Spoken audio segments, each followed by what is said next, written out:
All right, guys, Mr. Antonucci here, and we're still working on chi-square tests for independence or homogeneity.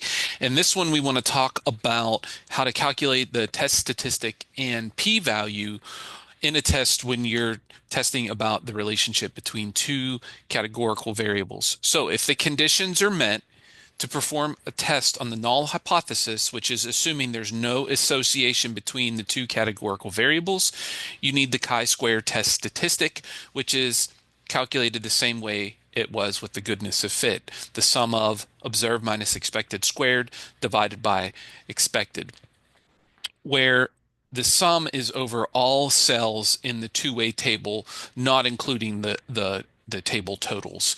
So you want to find the p-value by calculating the probability of getting a chi-square that large or larger with a distribution, chi-square distribution. And degrees of freedom are number of rows minus one times number of columns minus one. Again, not including the totals. All right, so the formula for a chi-square test statistic is included on the formula sheet provided on both sections of the AP exam. So here it is here. Now, again, you do have to know when to use it, how to use it, interpret the results, and so forth and so on. Okay, so let's look at an example here. We're going to think about that problem where we looked at the 500 randomly selected adults, and they were asked about the proportion um, of their extended family who lived nearby. Now we have a computer output here that shows the observed and expected counts for a test of the null where there is no association between region of country and proportion of extended family who live nearby in the population of US adults. So here, this is kind of like the two-way table. So none, 13, 45, 21, 28, total 107. Right under that are the expected counts rounded to one decimal place of accuracy. So if we want to calculate the test statistic and p-value, we could use the chi-square formula. So you do observed minus expected squared divided by the expected. So for northeast and none, it would be 13 minus 18 squared right here divided by 18. And then you move across, do the next one, and then the next one, and then the next one. The problem is with this one, there would be 16 calculations. So that is a lot to do by hand, and we'll talk about how to do that on the calculator in a little bit. So if you go through and you do all of those, you get a chi-square of 10.44, and the degrees of freedom, remember, it's the number of columns minus one times the number of rows minus one. So 3 times 3, which is 9. So with 9 degrees of freedom, we have a p-value if we use technology of a chi-square of 10.44, comma 1000, comma 9, you get 0.3161. So if we have a chi-square distribution with 9 degrees of freedom, this is what the distribution would look like. Chi-square of 10.44 would be a little bit above 10. And then this area right here represents the proportion, the probability of getting that chi-square or larger. So if we use table C, you would get something greater than 0.25. Now, if we want to interpret this p-value, okay, assuming there is no association between region of the country and proportion of extended family who live nearby in the population of US adults, there is a 0.3161 probability of getting an association as strong or stronger than the association in the sample by chance alone. So, as you might have expected, your calculator can do chi-square, test statistic, and p-values. So, we'll talk about how to do that in a second. But before we jump into that, I want to see what conclusion would we make at the 1% significance level? Well, because a p-value of 0.3161 is greater than zero point zero 0.01, we would fail to reject the null. And then we'd say there's not convincing evidence of an association between region of the country and proportion of extended family who live nearby in the population of US adults. Now we want to talk about how to do the significant test for relationship between two categorical variables on a calculator. So this two-way table here shows the observed counts for random sample of 1,526 winter visitors to Yellowstone National Park. Notice there are 3 rows: never, rent, and own for the snowmobile use, and yes and no for environmental club membership. So the first thing we want to do is enter the observed counts in a matrix. So how we do that is hit second x to the -1 or x inverse, which has the matrix command there. Notice number 1, we want to go over to edit and just hit enter. This is going to be a 3-row by 2-column matrix. So you always go rows by columns. So this is 3 rows, not 4, because you don't include the totals, by 2 columns, not 3, because you don't include the total. Okay, so I already have the numbers in here, but you would, if you had to change this to like a 4 by 2, you would do that. You could just enter the number in. So, but we have a 3 by 2. So hit enter, and then it's going to ask you to put the values in. You just type them in. So 445, hit enter, and then it's going to go to the next one. And you just keep going through that until you have all of the values entered in there. So we could also enter all of the observed counts in this way, and then we're ready to do it. So we hit stat, and then we go over to tests and scroll down to the chi-square test right here, C. And then the observed we already put in A, and it's going to automatically put the expected values in B. Or if you change it, you can put them in a different one, but I wouldn't change it. I would just leave it in B. And then hit calculate. And it gives us our chi-square test statistic of 116.588, the p-value of 4.82. Now, be careful here because remember, a p-value is always between 0 and 1. 4.8 would not be the correct p-value. Notice it's in scientific notation. This e -26 means times 10 to the -26 power, which means since the exponent is negative times 10 to the -26, you'd move your decimal point over 26 places to the left. Okay, so this is a number essentially equal to 0. It's so incredibly small. Then it gives us our degrees of freedom, which we could check. If you did 3 minus 1 times 2 minus 1, you would have 2 times 1, which is 2.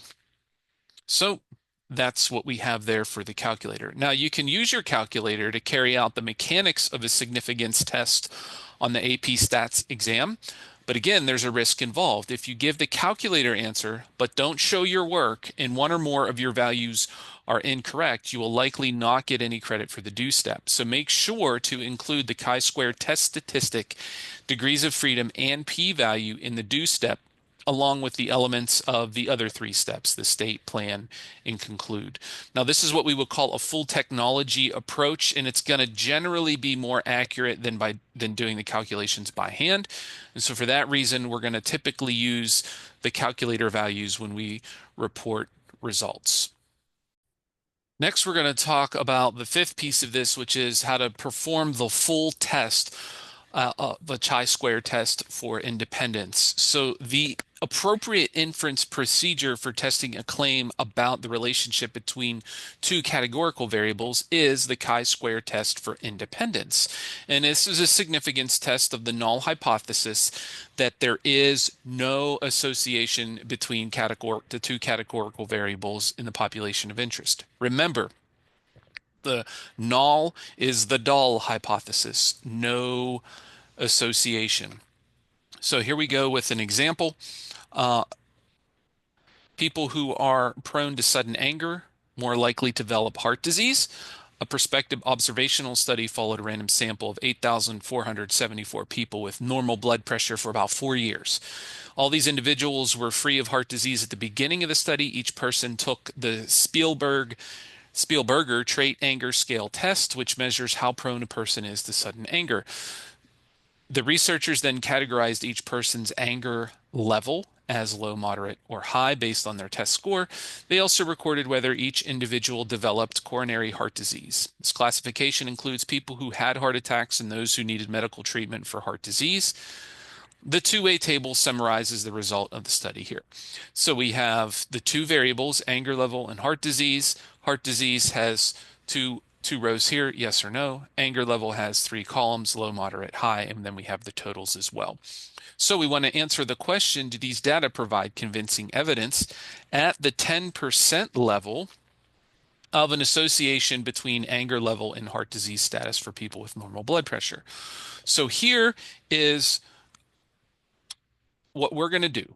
We have to use the four-step process. So the first thing, we need to state the null and alternative hypothesis, as well as the significance level. So remember, the null is the dull. There is no association between anger level and heart disease and status in the population of people with normal blood pressure. Remember, you're stating your null hypothesis in, not only in terms of the context, but in terms of what the population is. Okay, so it's not disease status in this sample. We know what it is. We're trying to hypothesize, make inferences about the population. The alternative is same exact statement, but you just say there is an association, and then we declare our significance level as well. Then in the plan step, first thing we do is say what procedure we're using. So this is a chi-square test for independence. First thing is random. Said it was a random sample of 8,474 people with normal blood pressure, 10%. It's reasonable to assume that that's less than 10% of all people with normal blood pressure. And then to do the normal large sample condition, or excuse me, large count condition, we could say that all expected counts are at least 5. It's okay to say that if you produce the expected counts. You need to show all of the expected counts. You don't have to show the work for the expected counts, but you do need to show what they are. So you remember, you can either put them in a separate table, or you can put them in parentheses beside or below each value in its respective cell and just indicate somewhere that that's what you're putting in there. You have to tell people what you're doing when they're grading this. So remember, the expected count should not be rounded to an integer. So saying all the expected counts are at least 5 is fine. So in the do step, we want to start by calculating the chi-square test statistic, which we can do on the calculator. I showed you how to do that just a couple minutes ago. But it's good to show the first couple terms, then put plus dot dot dot equals whatever the calculator gave you. Also, the p-value, again, you don't have to show the calculation for it. It's not wrong to, though, but the calculator will give you the p-value. And then the chi-square test statistic, again, the calculator will give it to you. You don't have to produce this graph of the chi-square distribution, but it is helpful if you provide that. Now, if you look at the expected counts, because the observed counts differ from the expected counts, there is some evidence for the alternative.